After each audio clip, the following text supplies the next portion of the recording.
আজকের ক্লাসে আমরা আলোচনা করব ক্লাস 7 এর ইতিহাস বিষয় নিয়ে। একদম দোরগোড়ায় চলে এসে তোমাদের সেকেন্ড সামেটিভ বা দ্বিতীয় পর্যায়ক্রমিক মূল্যায়ন, সেই মূল্যায়নে ক্লাস 7 এর ইতিহাসের সিলেবাসে যে অধ্যায়গুলি আছে সেখান থেকে আসতে পারে এমন প্রশ্ন উত্তর নিয়ে বেশ কিছু ক্লাস আমি আগেই নিয়েছি। আশা করি সেই ক্লাসগুলি তোমরা দেখেছো। তবে আজকের ক্লাসটি ভীষণ গুরুত্বপূর্ণ, ভীষণ ইম্পর্টেন্ট, কারণ আজকের ক্লাসটি একটু অন্যরকম। আজকের ক্লাসে তোমরা পেয়ে যাবে ক্লাস 7 এর ইতিহাস বিষয়ের লাস্ট মিনিট সাজেশন। তোমরা জানো তোমাদের সামনের পরীক্ষায় যে 3টি অধ্যায় তোমাদের সিলেবাসে আছে সেখান থেকে একটি একটি করে মোট 3টি বড় প্রশ্ন তোমাদের পরীক্ষায় আসবে এবং সেই প্রশ্নগুলির মান থাকবে 5 নাম্বার। সেই 3টি প্রশ্নের মধ্যে থেকে তোমাদের একটি প্রশ্নের উত্তর অবশ্যই করতে হবে এবং আজকের এই ক্লাসে তোমরা সেই রকম অতি গুরুত্বপূর্ণ কয়েকটি প্রশ্ন পেয়ে যাবে। বিগত বছরগুলিতে বিভিন্ন বিদ্যালয়ে এই দ্বিতীয় পর্যায়ক্রমিক মূল্যায়নে যেই ধরনের প্রশ্ন বারে বারে এসেছে, যেই ধরনের প্রশ্ন আসার সম্ভাবনা ভীষণ বেশি, সেই ধরনের কয়েকটি প্রশ্নই তোমরা আজকের এই ক্লাসে পাবে। এখান থেকে তোমাদের সামনের পরীক্ষায় কিন্তু অবশ্যই একটি প্রশ্ন আসবেই, তাই খুব ভালোভাবে মন দিয়ে এই প্রত্যেকটি প্রশ্ন এবং উত্তর তোমরা বাড়িতে অবশ্যই ভালোভাবে তৈরি করো এবং তোমরা যদি পরীক্ষায় এখান থেকে প্রশ্ন কমন পাও আমাকে অবশ্যই কমেন্ট করে জানিও। তাহলে চলো তাড়াতাড়ি করে দেখে নিই প্রশ্ন উত্তরগুলি। ব্যাখ্যামূলক উত্তর ভিত্তিক প্রশ্নাবলী। এই প্রশ্নগুলির প্রত্যেকটির মান 5 নাম্বার করে। প্রথম প্রশ্ন, আলাউদ্দিন খলজির সময় দিল্লির বাজার দর নিয়ন্ত্রণ বিষয়ে তোমার মতামত লেখো। উত্তর, সুলতান আলাউদ্দিন খলজি বাজার দর নিয়ন্ত্রণ করেন। প্রথম পয়েন্ট, কারণ সুলতান আলাউদ্দিন খলজির শাসন ব্যবস্থা সম্পূর্ণভাবে সামরিক শক্তির উপর নির্ভরশীল ছিল। তার জন্য তিনি এক বিশাল সেনাবাহিনী গঠন করেন। তিনি সৈন্যদের নগদ অর্থে বেতন দিতেন এবং বেতন ছিল নির্দিষ্ট ও অপরিবর্তিত। ওই নির্দিষ্ট বেতনে যাতে সৈন্যরা তাদের প্রয়োজনীয় জিনিস পেতে পারে তার জন্য বাজারের জিনিসপত্রের দাম নিয়ন্ত্রণ করেন। পরের পয়েন্ট, বাজারের ধরন।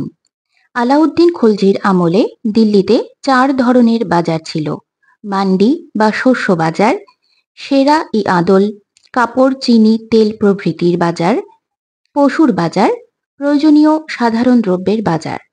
সব বাজারেরই জিনিসপত্রের দাম নির্দিষ্ট করে দেওয়া হয়। পরের পয়েন্ট, বাজার পরিদর্শক রাজকর্মচারী। বিভিন্ন ধরনের বাজার দেখাশোনা করার জন্য আলাউদ্দিন শাহানা ই মান্ডি, দেওয়ান ই রিয়াসত, বারিদ প্রভৃতি কর্মচারী নিযুক্ত করেন। পরের পয়েন্ট, বাজারে সরকারি নিয়মাবলী। আলাউদ্দিনের সময় বাজারগুলিতে যে নিয়মাবলী ছিল সেগুলি হল: সরকারের বেঁধে দেওয়া নির্দিষ্ট দামে জিনিসপত্র বিক্রি করতে হতো, বেশি দাম নিলে কঠোর শাস্তি দেওয়া হতো, কোনো ব্যবসায়ী ওজনে দ্রব্যাদি কম দিলে তার দেহ থেকে সমপরিমাণ মাংস কেটে নেওয়া হতো। শেষ পয়েন্ট, মতামত।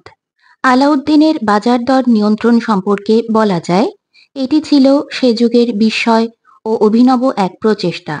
এর ফলে অসংখ্য সাধারণ মানুষ উপকৃত হয়। আলাউদ্দিনের বাজার দর নিয়ন্ত্রণ ব্যবস্থাকে সুলতানি যুগের শ্রেষ্ঠ প্রশাসনিক কৃতিত্ব বলা যেতে পারে।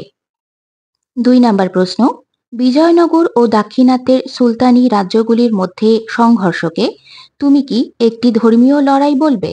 তোমার যুক্তি দাও। উত্তর, দক্ষিণ ভারতে 1336 খ্রিস্টাব্দে বিজয়নগর ও 1347 খ্রিস্টাব্দে বাহমনি নামে 2টি রাজ্য গড়ে ওঠে। এই 2টি শক্তিশালী রাজ্যের মধ্যে দীর্ঘদিন ধরে যুদ্ধ চলেছিল। প্রথম পয়েন্ট, ধর্মীয় লড়াই। বিজয়নগর ছিল হিন্দু রাজ্য আর বাহমনি ছিল মুসলিম শাসিত রাজ্য, তাই উভয় রাজ্যের মধ্যে লড়াই লেগে থাকতো বলে অনেকে মনে করেন, কিন্তু এ কথা ঠিক নয়। এই লড়াইয়ের আসল কারণ ছিল অর্থনৈতিক ও রাজনৈতিক। পরের পয়েন্ট, অর্থনৈতিক। 1 নাম্বার, কৃষ্ণা ও তুঙ্গভদ্রা নদীর মধ্যবর্তী রায়চুর দোয়াব ছিল একটি সমৃদ্ধ অঞ্চল। এই অঞ্চলের অধিকার নিয়ে চোল ও চালুক্যদের মধ্যে এবং যাদব ও হোয়সলদের মধ্যে লড়াই হতো। 2 নাম্বার, কৃষ্ণা গোদাবরী বদ্বীপ অঞ্চলটিও ছিল অতি উর্বর অঞ্চল। এবং 3 নাম্বার, মারাঠা অঞ্চলের গোয়া ছিল বহির্বাণিজ্যের অন্যতম প্রধান কেন্দ্র। গোয়াতে ইরাক ইরান থেকে উন্নত মানের ঘোড়া আমদানি হতো। গোয়া যার দখলে থাকবে সে উন্নত অশ্বারোহী বাহিনী গঠন করতে পারবে। তাই এই অঞ্চলগুলি দখল করার জন্য উভয় শক্তি উদগ্রীব হয়েছিল। তাই বলা যায় বিজয়নগর ও বাহমনি ভিন্ন ধর্মাবলম্বী দুটি রাজ্য হলেও এদের লড়াইয়ের আসল কারণ ধর্মীয় নয়, আসল কারণ ছিল অর্থনৈতিক। 3 নাম্বার প্রশ্ন, শের শাহের শাসন ব্যবস্থায় কি কি মানবিক চিন্তার পরিচয় তুমি পাও তা লেখো। উত্তর, সম্রাট শের শাহ ছিলেন বিজেতা হিসেবে শ্রেষ্ঠ, আর শাসক হিসেবে শ্রেষ্ঠতম। দিল্লির শাসক হিসেবে তিনি মাত্র 5 বছর রাজত্ব করেছিলেন, কিন্তু এই অল্প সময়ের মধ্যেই শাসন ব্যবস্থার সর্বত্র তিনি কৃতিত্বের স্বাক্ষর রেখেছিলেন। তার শাসন ব্যবস্থার মধ্যে অনেক মানবিক চিন্তার পরিচয় পাওয়া যায়। ভূমি রাজস্ব।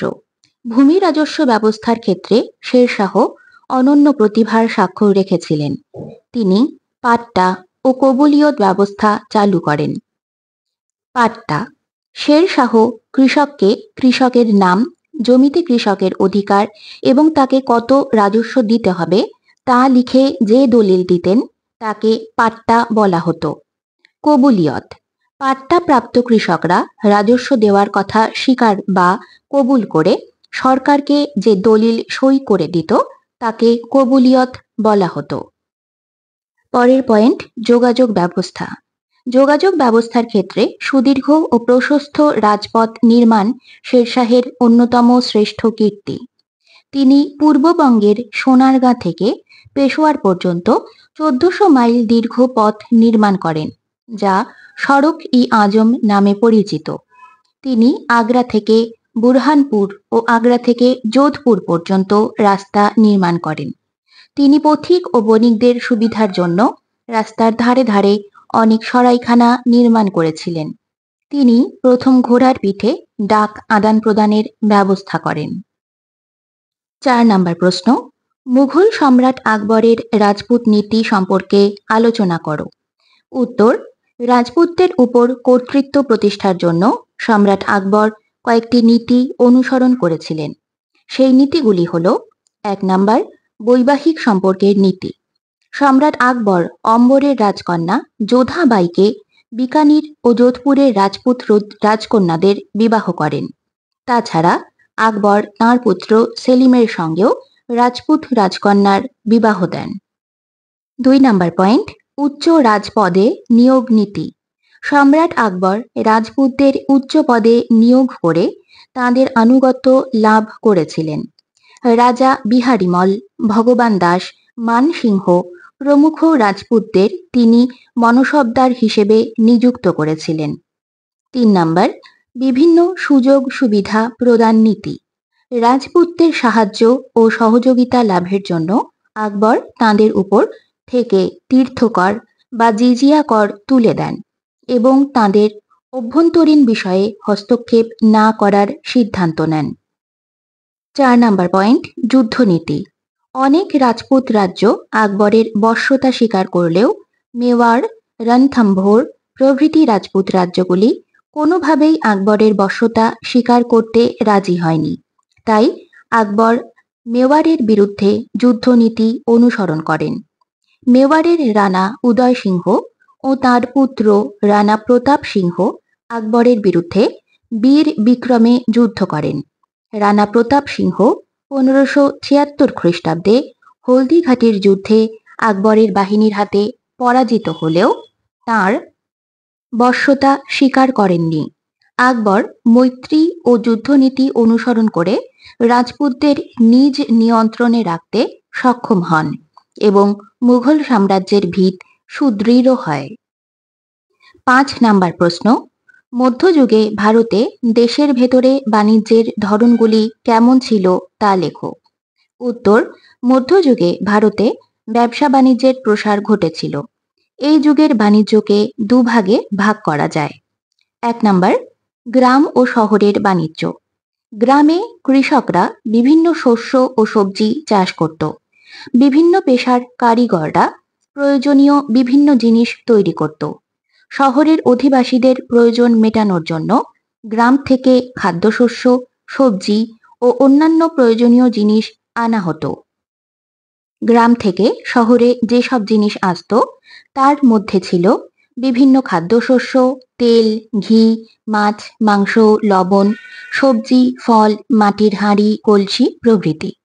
গ্রামে ব্যবসায়ীরা এইসব জিনিসপত্র এনে শহরের বাজারে বা বাড়ি বাড়ি ঘুরে বিক্রি করত। আলাউদ্দিন খলজির আমলে দিল্লিতে 4টি বড় বড় বাজার ছিল। এখানে শস্য, কাপড়, ঘোড়া প্রভৃতি বিক্রি হতো। সুলতানি যুগে প্রথম চরকায় সুতো কেটে কাপড় বোনার কাজ শুরু হয়। 2 নাম্বার পয়েন্ট, একাধিক শহরের মধ্যে বাণিজ্য। আবার অনেক দ্রব্য সামগ্রী ছিল যেগুলি এক শহর থেকে অন্য শহরে বিক্রি হতো। এইসব জিনিসপত্রের মধ্যে প্রধান ছিল দামি ও শৌখিন জিনিস, যেগুলি ধনী ও অভিজাত পরিবারের লোকজন ব্যবহার করত। বিশেষত দামি মদ, সূক্ষ্ম মসলিন বস্ত্র, দামি আসবাবপত্র প্রভৃতি শহরের মধ্যে আমদানি রপ্তানি হতো। তোমরা দেখলে প্রশ্ন উত্তরগুলি। এই প্রশ্ন উত্তরগুলি কিন্তু তোমাদের সামনের পরীক্ষার জন্য প্রচন্ড গুরুত্বপূর্ণ। তাই খুব ভালোভাবে এই প্রশ্ন উত্তরগুলি তোমরা অবশ্যই বাড়িতে তৈরি করো। ক্লাস 7-এর ইতিহাস বিষয় ছাড়াও ভূগোল এবং বাংলা বিষয়ের সিলেবাসে থাকা প্রত্যেকটি অধ্যায়, প্রত্যেকটি গল্প এবং কবিতা থেকেও কিন্তু আমি প্রশ্ন উত্তরের ভিডিও তোমাদের আগেই দিয়েছি। চ্যানেলের প্লেলিস্টে গিয়ে খুঁজে বের করে সেই ক্লাসগুলি তোমরা অবশ্যই দেখো। সেখানে দেওয়া প্রশ্ন উত্তরগুলি কিন্তু তোমাদের জন্য খুবই গুরুত্বপূর্ণ। সামনের পরীক্ষায় সেখান থেকে তোমরা অবশ্যই প্রশ্ন কমন পাবে। তাই আমি যেই ক্লাসগুলি তোমাদের করাচ্ছি, যেই প্রশ্ন উত্তরগুলি তোমাদের এখানে দেওয়া হচ্ছে, সেগুলো যদি ঠিকমতো তোমরা ফলো করো, ঠিকমতো বাড়িতে পড়ো, তাহলে কিন্তু সামনের পরীক্ষার জন্য তোমাদের আর কোনো চিন্তা থাকবে না। আজকে এই পর্যন্তই। তবে যাবার আগে তোমাদের কাছে একটি ছোট্ট অনুরোধ, যদি তোমাদের আমার পড়ানো ভালো লাগে, যদি মনে হয় আমার পড়ানোতে তোমাদের পরীক্ষার কোনো সুবিধে হচ্ছে, তোমাদের কোনো উপকার হচ্ছে, তাহলে আমার চ্যানেলে একটা সাবস্ক্রাইব করে দিও, ভিডিওটাতে একটা লাইক দিও, বন্ধুদের সাথে শেয়ার করো। আজকে এই পর্যন্তই। এর পরের দিন কিন্তু তোমরা পেয়ে যাবে তোমাদের ক্লাস 7-এরই ভূগোল বিষয়ের লাস্ট মিনিট সাজেশন। তাই খুব ভালোভাবে সেই ভিডিওটিও দেখো।